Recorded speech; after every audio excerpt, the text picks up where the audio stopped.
Welcome to another HCC podcast. Thank you so much for tuning in.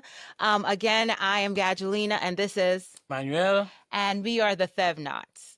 Last week, just to dive in, but last week we talked about what it was like for you as a youth going to the church and things that had happened that caused you to leave the church, right? Yeah, we talk about almost all these things. I'm gonna say everybody, welcome aboard. We're gonna try to tell you exactly, little bit of my story. So I remember when I left the church, it was because of actually I left the church the first time and the second time. The second time it was because I think as a young man at the church, so I want to get baptized. So Okay.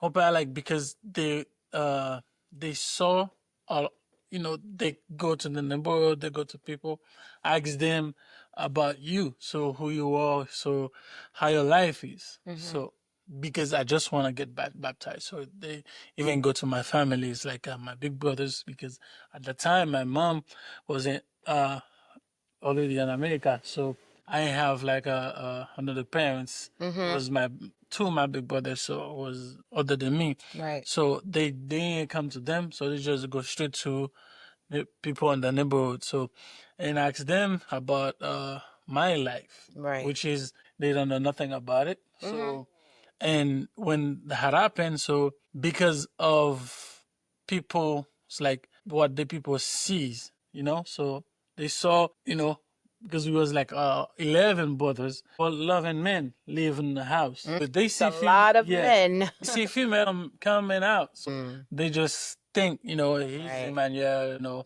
So they stopped me to get baptized. So I was mad, Right.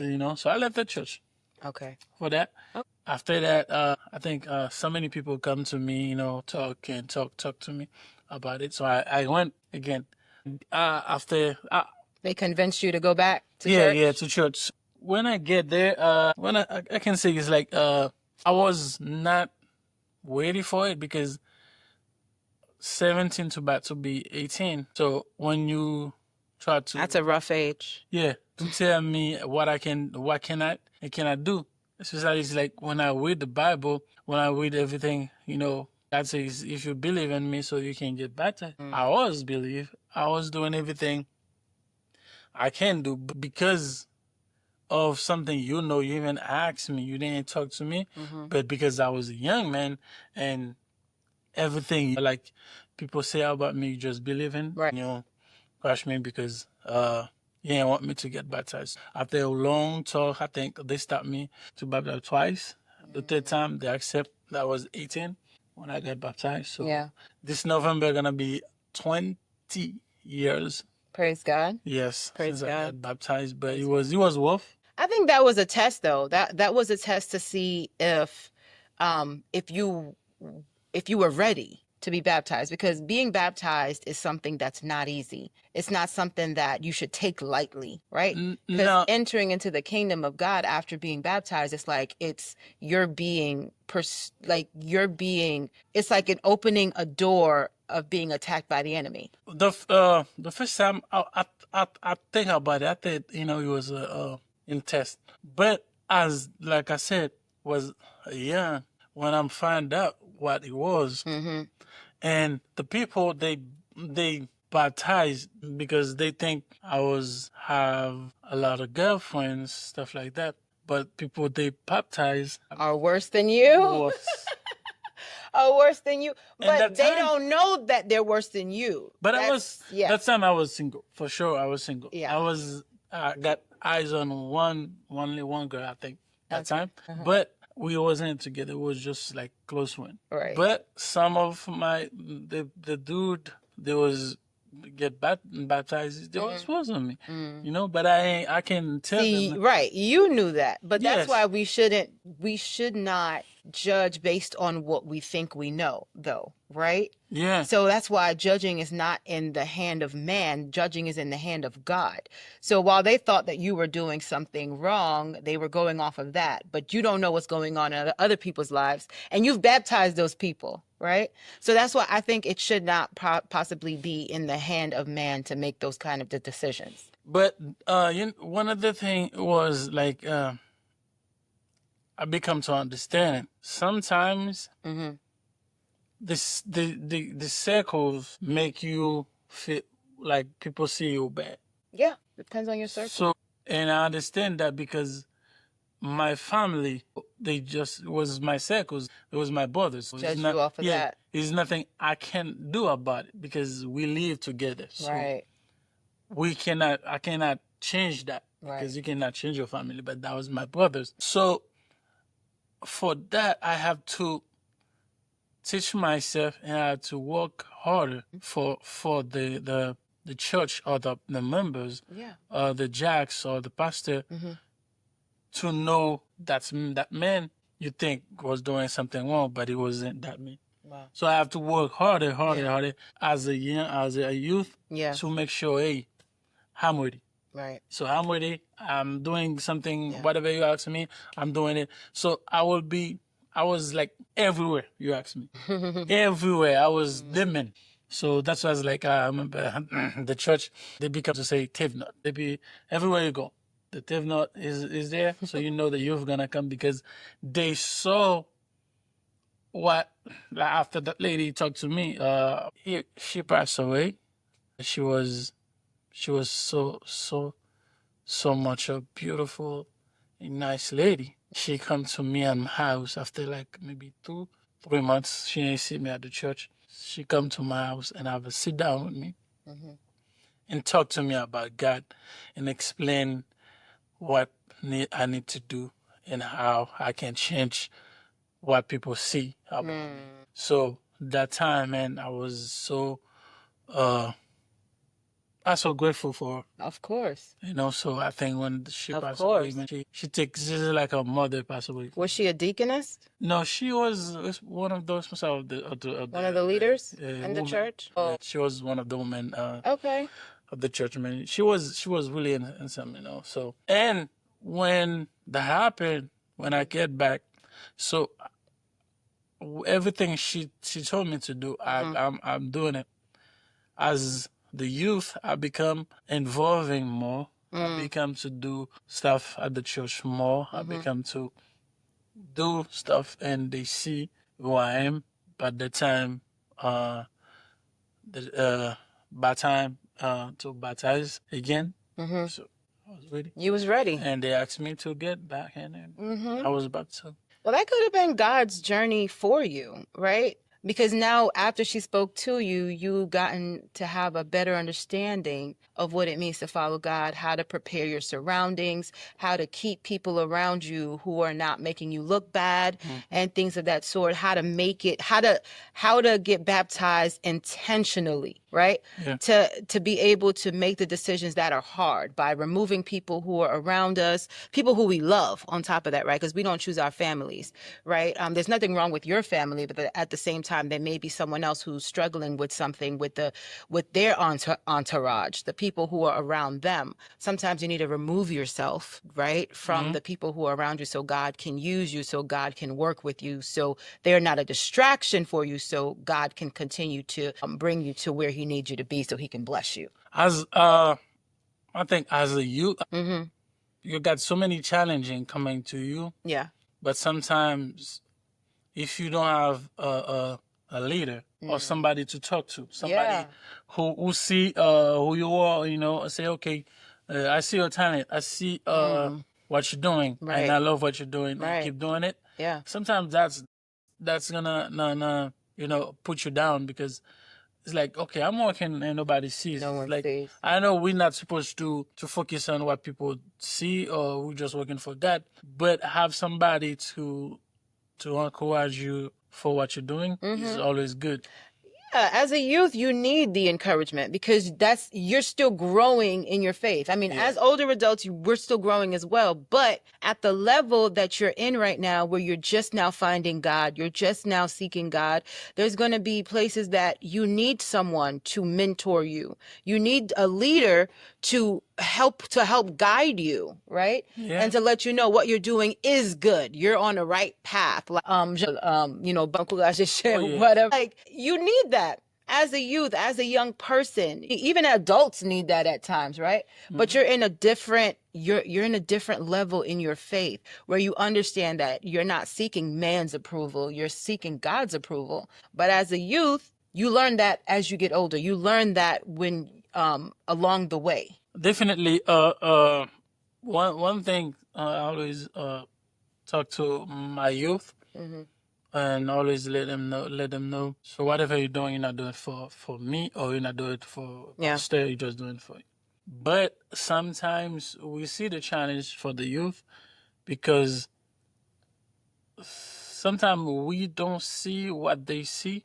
Of course We not. don't feel what they feel, Yeah. and we don't see the challenge. Of- As the older we get, we forget we was there, and we have the couple situation on our life who's put us down as a man or as a young people. So we just forget about this situation, or we forget about how challenge it is. You know, me, I remember last time I have a conversation with my friend.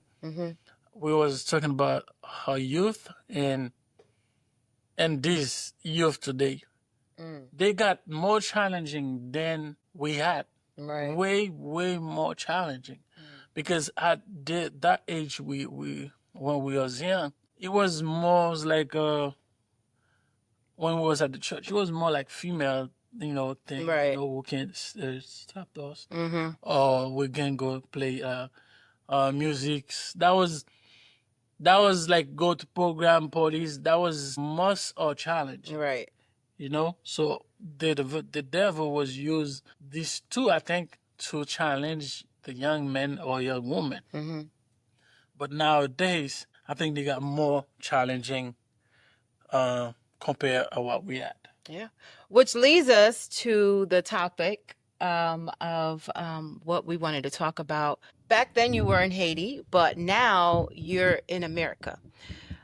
We have it's a lot easier for the youth back in Haiti to stay within their church. Either if they're going to be in a church, it's going to be a Haitian church no matter what, right? Yeah. It's not going to be an American church. So what we see now is our youth leaving the Haitian church and they're attending American churches. Yep. And of course, there are reasons behind that.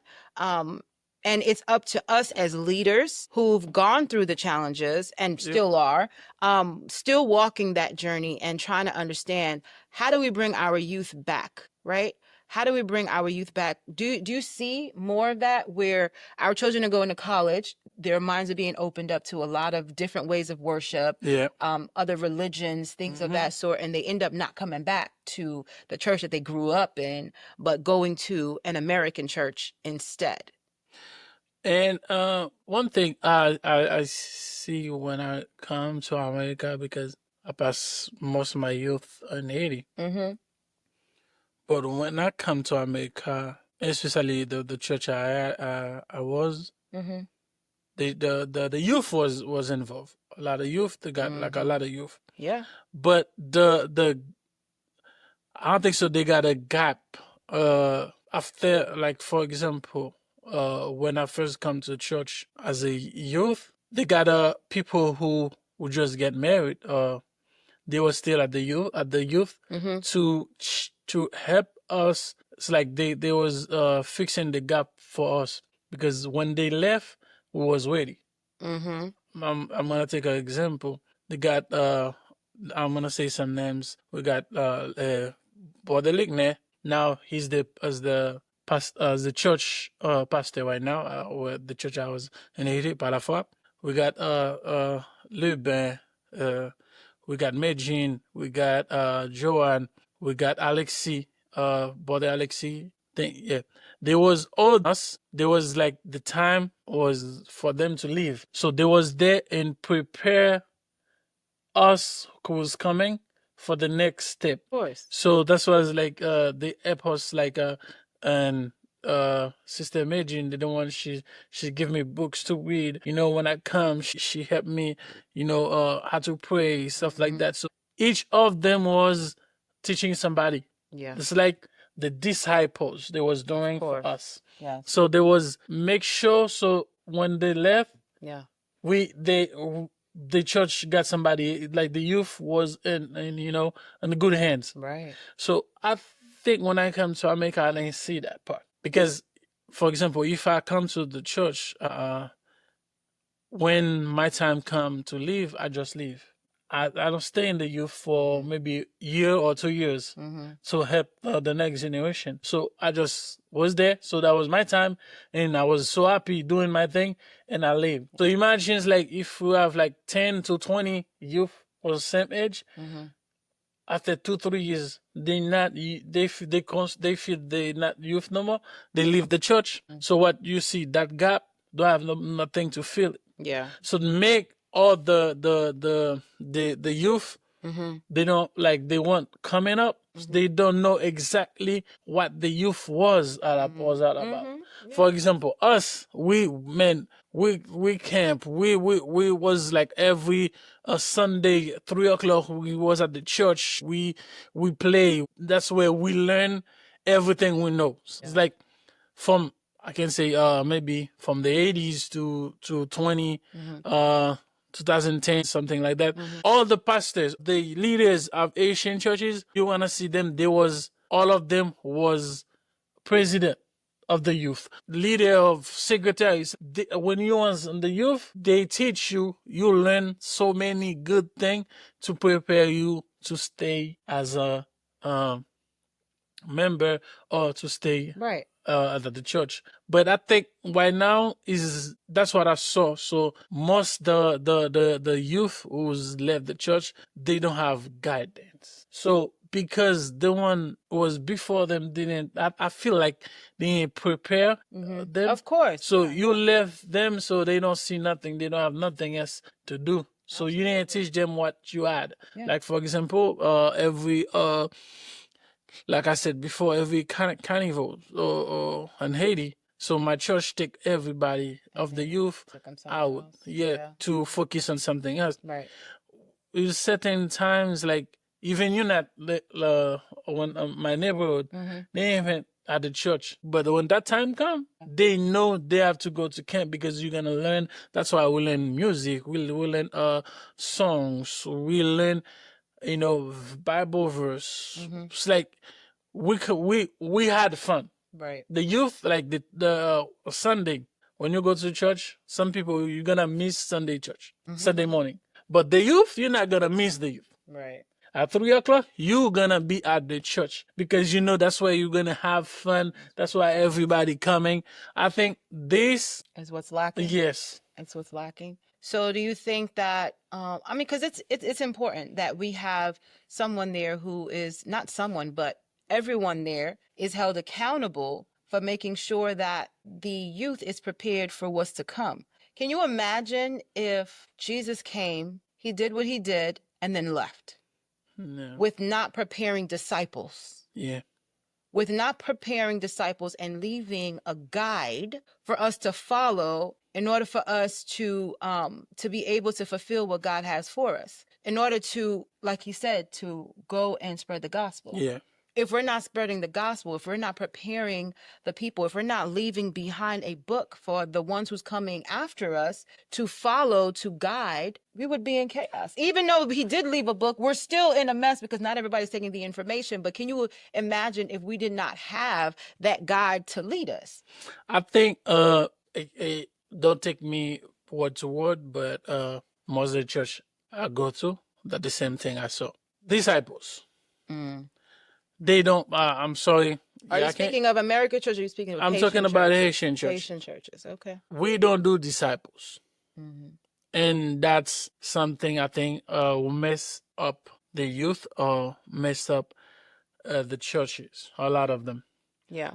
Because if you see somebody, the youth, because as a leader, you need to focus, seize your youth. You need to put eyes on them. So if you never like give them time to go sit with them, talk to them, to see, Find out what they want, what to they need. see the next leader. Because if you never hang out with them, when they're doing something, you not be part of it. Yeah. So that's where you're gonna see what the next leader for the church, what the next leader for the youth. So who can count, who can teach the youth for the next level? Because if, for example, if I'm a pastor of the church, so I'm gonna focus on the next the next leader for the youth. So I need to teach that man or that woman better stuff for. It's like, for example, if he's 10 years old or 20 or 18, 16, but if I see stuff inside of him or her, that's why you start prepare them. You start preparing them. Yeah. To make sure like they're ready for the young kids coming up, like the 10 years old, the 12 years old, gonna need help. Because when you don't do that, you don't prepare the one who already involved for on the church. By the time the other 10 years old, 12 years old come in, that you're gonna have a gap. There's a gap. They're not gonna have enough leader to lead them. Because the leaders who was there married. They left the church. Most of the time, that's what we saw. The woman just married and go to American church. Is fine. American. Or go to their partners' churches. churches. Partner churches. They left the church, or they say, the church is not for me no more, because we don't focus on. We don't see what they need. Okay, today, they got certain stuff the church need to think about. So why the youth keep leaving the church at a certain age? Right. So how can we fix that? Yeah.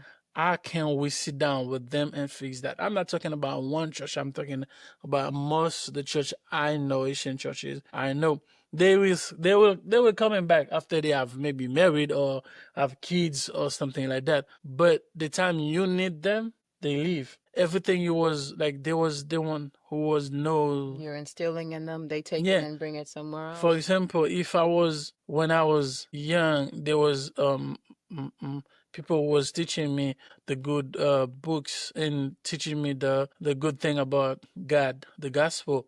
They left because they married, and some of them moved to America. But they was preparing me and some of the other young men or the young women. So if we didn't have that, we wasn't not gonna prepare the one who left behind right now. Right. So the kids we was working with right now, they're the one who's teaching, was doing the call, the everything we was doing. Because most of us come to America right now, but the church I was in Haiti, they still working. Yeah. Because when we was there, everything we was doing, we always make sure we got 2, 3. The most for example, if I'm the president of the youth, right? Yes. And I see you was younger than me, and I see something in you. It's like, okay, she gonna be the next generation. Yeah. So the way I see she's working, I think she got something in it. So I need to take her under your wing. Yeah. Everywhere I'm going, she with me. That's discipleship. Yes. I'll teach her everything I know. Exactly. So when I left, she already know everything. She already know all the good thing. Okay, this is where if Brother Manuel was there, this is what you're gonna. Of course, you're gonna have your own thing. You're gonna your own way of doing things. But knowing all my struggles, all my fears, or everything I've been through, so you already know all of them. So prepare you for the next. That thing, I think that's what we don't see. So do you think, like, in preparing a youth and taking over, so a lot of times we have people who should be retired in what they're doing, but they don't allow a younger person to step up Yeah. Right. And a younger person stepping up doesn't mean that you have to step down. No. They can work beside you. This They is can that. work beside you because at the same time you're discipling them, you're teaching them, you're leading them for when you want to sit down, right? 'Cause there's going to be a time where you need a break. Oh yeah, You definitely. need a break. And that's just this is God's house. This is God's kingdom. This is God's church. We are supposed to be sharing the gospel not only to just give them what they need, but if you're giving them the tools, when do they get to use the tools? When do they get to use the tools to show that they're actually applying it into their lives? Everybody has a gift. God gives everybody a gift, whether it's preaching, whether it's singing, whether it's doing announcements, whether it's discipling others, whether it's, discipling, which is teaching. All of this, you have to be able to use it. If I just take it, I'm studying it, and I don't get a chance to apply it, how do you know that I've actually absorbed it, what you taught me, right? So I don't know if it's an issue of allowing the youth to step up, if it's an issue of allowing the youth to step up, but I think we should look more deeper into that. If we can focus on allowing the youth to be a part of more things that we're doing, not only having a youth service and then the older people service, but having a mixture. I think what the church needs to more doing it is the disciples. Stop doing. What does that look like? What does that look like? You did mention if you see someone with a gift, you pull them under your wing. Yeah. But after you've discipled them, what does it look like after you've discipled them during the discipleship? What does it look like? Okay, again, I'm gonna use myself as example. Everything I know because people are teaching me to. Because, like I said, I wasn't born in church, so I ain't nothing like that. So even play drums. I never go to a school to play drums. Right. But somebody else know how to play drums, so I buy drums. I got a drum, so somebody decided to teach me how to play. I had to even comedy I was doing, like a sketch. I wasn't born how to do it, Right. but I saw somebody doing it, and I asked, they teach it to me. Yeah. Inside the church. I had to write. I didn't know how to write. But right now, they teach me how to do all these things because it's like I said, all this is disciples. I didn't know nothing about mixing or stuff like that. It's like when you mix microphone, how to fix a microphone, stuff like that. But the leaders, the people who was before me, they see, I'm gonna say that too. So you don't force people to do it, but if you see somebody have the talent of you wanna learn, you need to teach them. So every time it's like I see something, I say, okay, I want to learn. So I'm always want to learn because I see, like one of my pastors always say, l'église bon Dieu a pas un superstar. The church, it's like no superstars of the church. So if I don't do it, somebody else gonna come and do it, and might be doing it better. So that's why I was like, when I'm doing stuff at the church, I'm not doing because I want people to see me or I want to do it. No, I'm not doing it for you. It's a privilege. Yes, it's a privilege. Me, it's like for where I was and where I am right now. So everything I do I'm doing for God. Even this podcasting we're not doing it because we want to do a podcast like everybody doing it. No. We learn ourselves how to do it. And we've been the leader of your church. Yeah. Because I'm going to tell a story about her. So when I met her, she had the power. The power? Yeah, when I say you have the power over the youth because they respect you. And all the parents know who you are. So they know it's like your struggles. They know your fear. They know everything you're doing. And they know your heart was a good place. So they let off the youth, walk with you. So when I come, I remember still right now, I'm still learning how to speak English. So because I never, go to school, stuff like that to learn. I remember for me to fit in your shoes and the youth, my little English I have, and I mixed it with Creole. It was calling English Creole. So every word I said in Creole, I say one word in English, but they understand it. The thing about it, y'all didn't put me down because because I didn't know how to speak English. Yeah, you find a way to understand me better and put me through. So when it's like that happened, I say, man, sometimes now she speak Creole really well. When I met her, she wasn't that well. But I remember the reason why I tell this because before I come to that church, I was with another church before. I went to the youth, but they didn't accept, So because I didn't know how to speak English. but I was Asian, and they was Asian. Yeah. But the thing they didn't see what inside of me. So what God put inside of me, what I can bring to the youth. Right. So when I met you, you already had the influence at the church for the power. But with everything I know, so when we come by ourselves together, we make an explosion. Yeah. So we had so many youth, so many people who was And you was teaching. you actually balanced me because I was pretty strict. Oh yeah, I you was pretty strict. I've always had like the militant aspect about me where I didn't play. I didn't play No. with the youth. There was because I just With feel you like, wasn't nothing fun. Everything is straight to Bible. look, it had to be. It had to be for me because growing up as a youth, I just know that there's so many struggles. There's so many distractions. So I get it now that you have to have a balance. Yeah. I get it now No, because you you wasn't. came along and you was like, oh, we need to have a balance. We can't just keep punching them. We have to,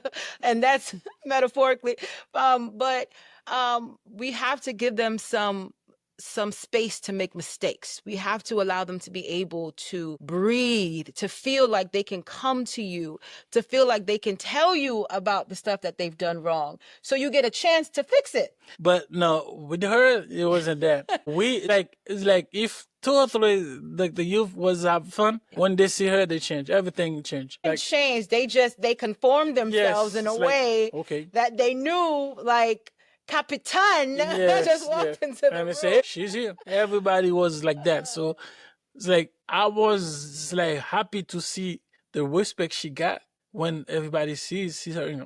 So she was not a mean person at all. I wasn't mean, no. But knowing what she had, she gave you the Bible. Everything we're gonna have to talk, everything we have to do, you have to be the Bible, straight up. But so it was good. So like you said, we have to make the balance to say, okay, we can do it. We gotta give them an opportunity for them to see, okay, we're fun because that's what I learned. So it's not about Bible, Bible, Bible, Bible, Bible. Yes, everything we're gonna do, I'm gonna give you the Bible inside of it. Yeah. So I remember our first thing we do outside the church was a pool party. So it was our house. Yeah, that was so fun. I was still watching though. Yes, she wasn't taking. She wasn't in the pool, nothing like that. I had she to wasn't watch everything. But after that, everything changed.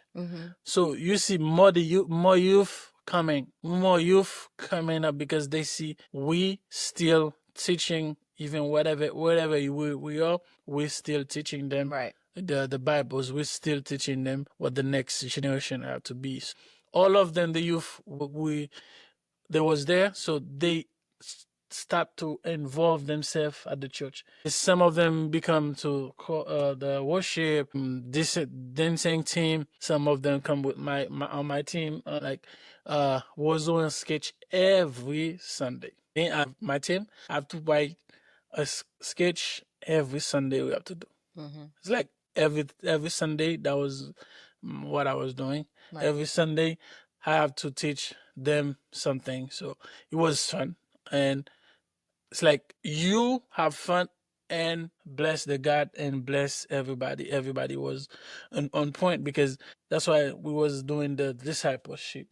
Somebody was singing, we helped them, we teach them. Yeah. Yeah. Because at the church we came from, those same youth, the same youth that we were working with are now teaching the next generation. Yeah.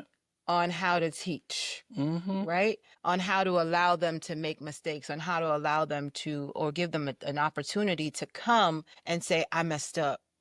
Pray for me, to be able to do that. And I feel like the Haitian church, this is one thing that we are lacking. We are lacking of giving the youth an opportunity to make mistakes and then reach out. So instead, they're making mistakes and leaving. Because they know that they will not be respected. They know that they're going to be shunned. Nobody wants to be shunned, right? No one wants to be sanctioned. But instead of them facing what they're going through prayer, through being lifted up, through being encouraged that you made a mistake, now what do I do now? Yeah. Opposed to running away and into the world where they're giving information that is not of God, you know, and then that's how they end up continuously backsliding. This is how they end up continuously getting deeper into the sin.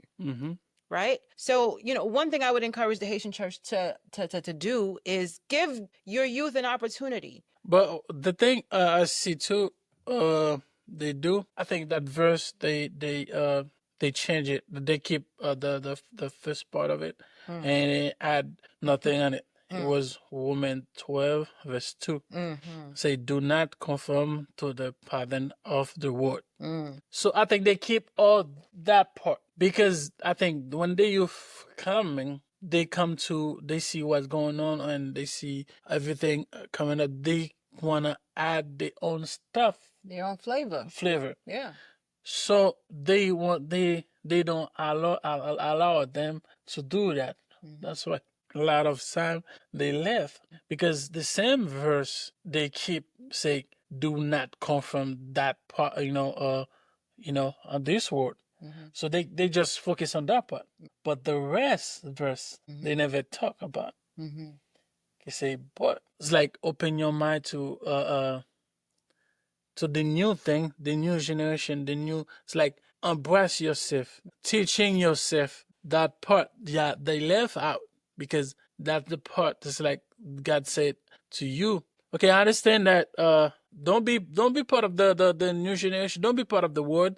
So stay away from the world. But I meant the same way too. Learn, teach yourself how to do better. Teach new things. Learn new stuff you can use to. Yeah. It's like, for example, today I don't have to be, if we was doing this, we don't have to invite everybody to come, to sit down and we talk. But new day, we're just sitting and we have two cameras in front of us, but we talk and the world can see what we're doing. We don't stay at the world. No, but we're still in the world. That's the thing. We're still in the world. We're still in the world. But we use stuff the world using our own advantage to teach the word. But I think this is the part to spread the gospel. Yes, to spread the gospel. Yeah. I think this is the part we need to do. Right. To do more because it's not focused on, okay, I'm not part of the world. Yes, you're part of the world. I'm not enjoy what the world enjoy. I'm not doing what the world doing. But since I am inside this world, how can I bring my own changing? How can I bring my own limit? It's like you married. When you're singles, It's like, but when you're married, you have to bring your own flavor to that marriage to become that marriage can be better and be strong. It's the same thing when we were Christian. So you be part of the world, but your flavor they have to see it. That's why they always say we are the salt of this world. Yeah, because you change stuff. You bring new stuff. You bring new generation. You bring new stuff in this world. Be part of the world is nothing wrong, but is what you bring at the world. So I think most of the time that's one thing the youth feel like I have to leave because they don't want me to do what I know how to do or what I love to do or what I can bring because it's a new thing. They don't want it. And that's where their interests lie. Yeah. Right. So the enemy knows how to draw them away from the church.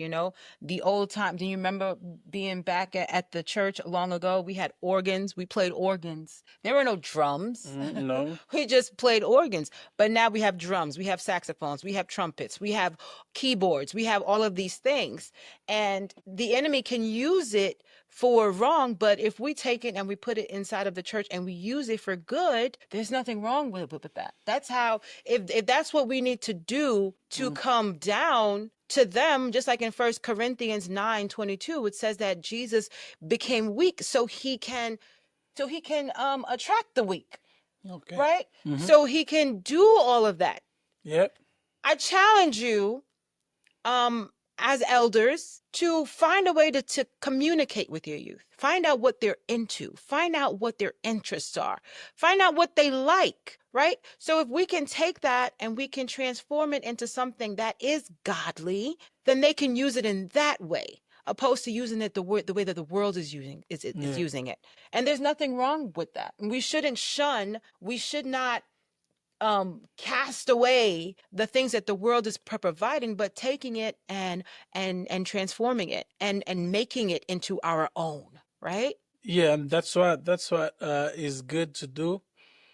And I understand some good thing. I always said I love the new generation. I love when I say I'm 80s babies, so I love it. But they got so many great thing this year. This new generation have, and they got more powerful tools they doing. Who can help the church going, the gospel going more farther. So right now we see most people doing a podcasting because they talk about God. You guys see the world was using it too, but now we using it too. Because again that the same verse. That's why the verse said. The Woman 12 verse 2, do not conform to the world, but transform by the renouvelment of your mind. Because when you do that, because I use my mind, we use our brain right now to do what we're doing right now. So Right. we transform ourselves to give the Bible, to give the gospel what the gospel I think need from us. So I might not have the microphone at the church to preach or to talk, what we're doing right now. But because of this, we have the opportunity to do it and to talk to like other people. So Yeah. I think right now the challenge is how can we meet with the youth and how can we meet with them so they cannot leave and have a conversation with them. I remember I had a conversation with one of the youth who left our church. He was saying, "I have nothing for me, man." That's why I left. I don't have nothing for me. And I was explaining to him, so what can the church do to make the changing and to make you come from? Say, man, they need to find out what I like, what I love to do, what I enjoy to do. So I say, man, I love to, not stay in the church every day, but I want to go out. I like to go out. I love to hang out with my friend. I like to, sitting, play music, stuff like that. But if we don't have not something like that for them, you see, you lost one of them like that. So you don't know how many of them you lost just like that. So I want the church, the leaders of the church think about the youth. I understand like the next generation is them. So don't let they come back after they make whatever mistake they're gonna do, or they have kids and now after that they wanna come back. After the word, reject them, that's why they wanna come back. Yeah. Try to keep them how they have they always gonna have the value, but don't let them go out, to teach or to learn some bad stuff before they coming back. We can teach them, we can provide that to not happen to leave the church. It's just a conversation. Sit with them and see how can we meet in certain ways. So you need this, okay, I can give you this. So how can we sit and see how can we change that together and we can have a better church and better understanding. I think that's where we need to go. Right. That's where we need to And go. however we work it out is how we work it out. Not everybody's going through the same things. Yeah. Not everybody has the same struggles. But just having a conversation, like Emmanuel said, just having a conversation, communication is key, right? So we're not going to know what they need if we're not speaking to them, right? So if they're going away to college, that's not the time where we lose contact with them. We should be keeping contact with them while they are in college, right? So we have our youth leaders who we should be mentoring, right? We should be held accountable and hold them accountable for those who come after them. So I think when we talk about the stuff that they're learning out in the world, what the enemy means for evil, we can always work it out for good, right?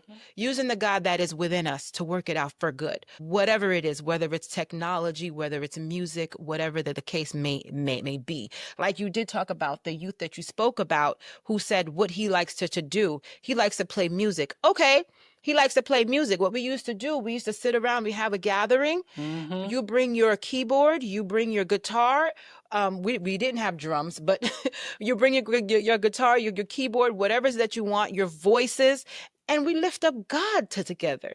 That is music. We're using music to worship God, and that's why we're here. God created us to worship him. So whatever the case may be, discipling a youth is worshiping God.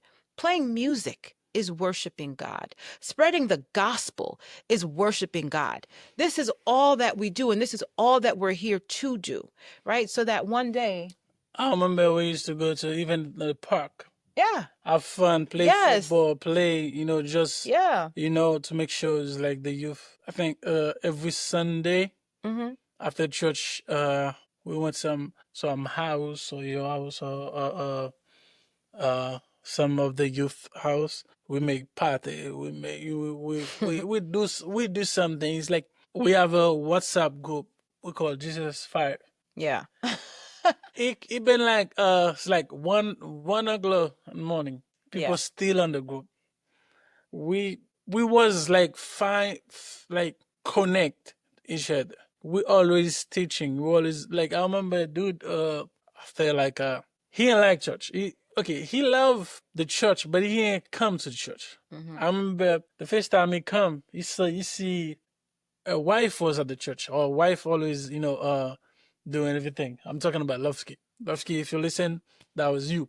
But every time he come at the church, man, he come one day, he come the second day, and after that he stop. He become more involving because what we was doing because some he never like feeling Asian churches like we was doing because we always have something to do, always have stuff creating to events and do. things like that. Always we always have something. We have to prayer. We go to even like I said, we went to the park to pray. We went to the park to play. We have dude so he have his studio. We have his the own studio. We come and singing, recording studio. We have man. We was like open to do so many great things, make other youth feel comfortable. Yeah. And I think I don't say it's like we have to do what we was doing, but it was just like a from like example. So how can we brainstorm the ideas to bring the youth back because most of them leaving the church. And I remember my church right now we have a group we're doing right now called men club, and I'm gonna give an example of why we done, and I'm really sorry for that happening, right? And we always have like we do always doing like barbecue. And when we meet together, we have fun, we play music, we talk. We always have subjects to talk about. And I remember one day, one of the friend invite another dude coming to our gathering. So when he come, he fall in love with what we was doing. And one Sunday we see him at the church. The next Sunday he come at the church. And I remember me and my brother, we asked him, what happened to you? I thought you say you never come, you don't like coming to the church. Because the dude who was invite him, they didn't come to the church too. We was friends. It's like you have your friend, I'm your friend, so we invite friends together, so we met. And this dude become a member of our church. Amen. Because of what we was doing. Yeah. Because the fellowship we was doing. It's important. And after a while, he find out he had cancer. After 6 months, he passed away. But one of the good things before he passed away, he was telling us it was a blessing to meet us and to be part, and because of what we was doing, he have a relationship with God before he passed away. So right now, I think say that brother is with God, Father. Before he passed away, he have to change his life because of gathering, because of fellowship. And I think Asian churches, all church need to do that, gathering. Always, because that make you know what I'm going through, what you're going through, and we pray together, we talk together. And so that's how we focus and go to the next level with our faith and meet somebody. And I think a lot of people don't come to the church because of that. They believe is, every Sunday every Sunday church is not enough, for them. So we need more of fellowship outside of Sunday. Outside of Sunday, do more concert, do more stuff at the church, because I think a word now needed. Because right now, for example, if I'm not doing nothing right now, I might be on the TV watching a movie or watching something else. I might be on TikTok, Facebook, watching stuff I'm not supposed to watching. But if the church have activities, stuff, I will be at the church. I will be enjoying myself. I will be, with my friends, gathering together to have, fun.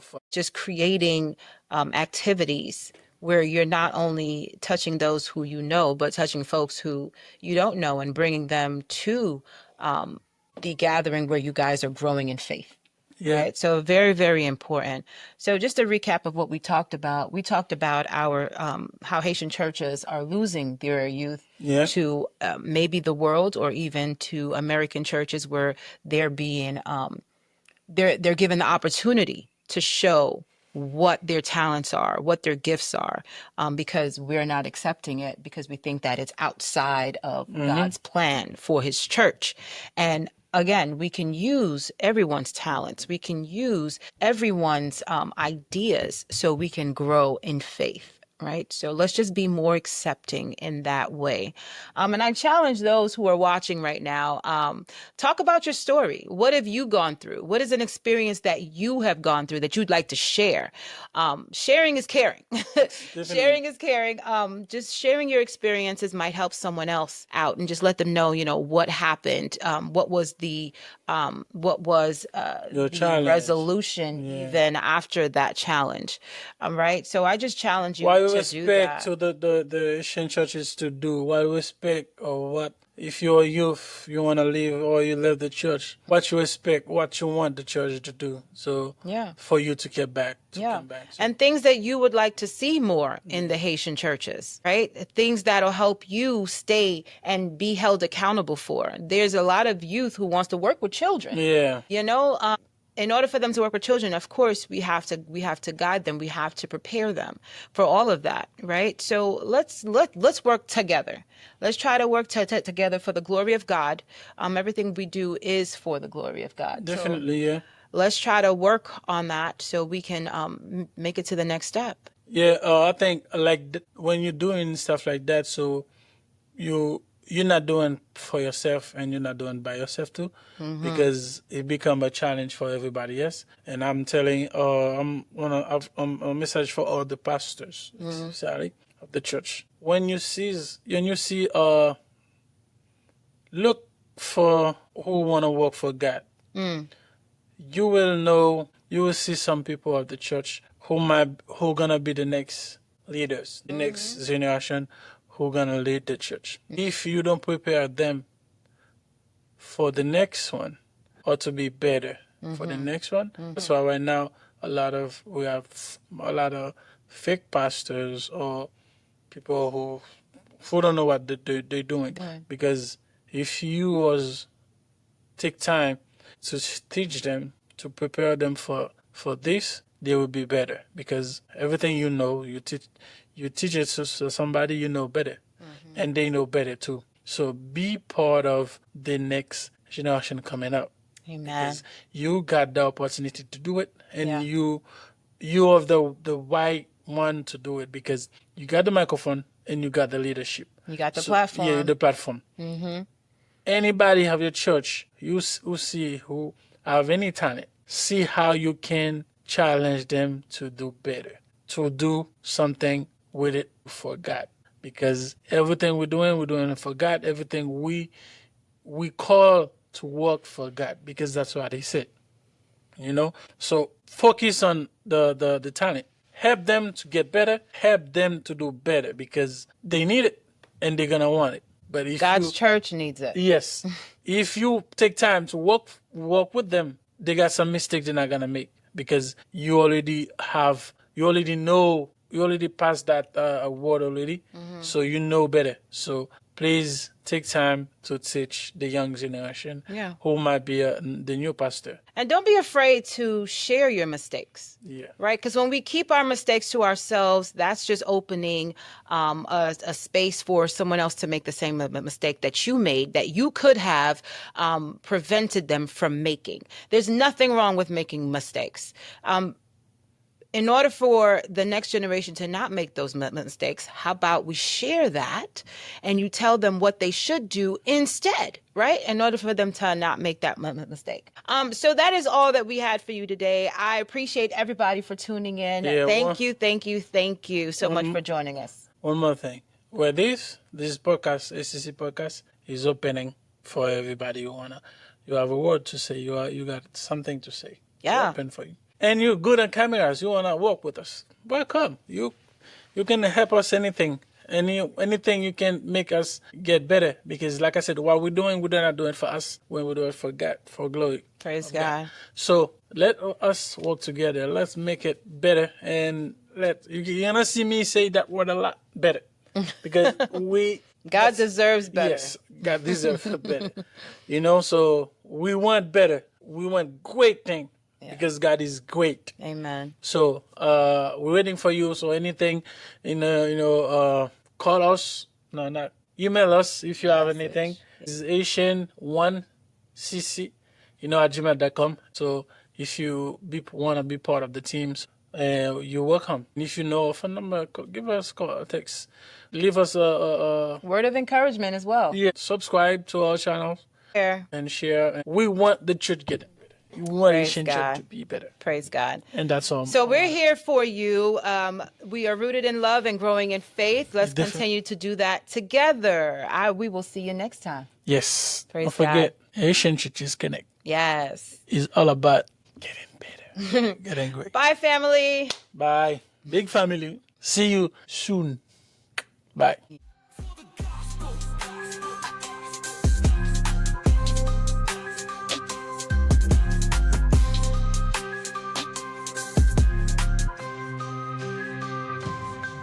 For the gospel.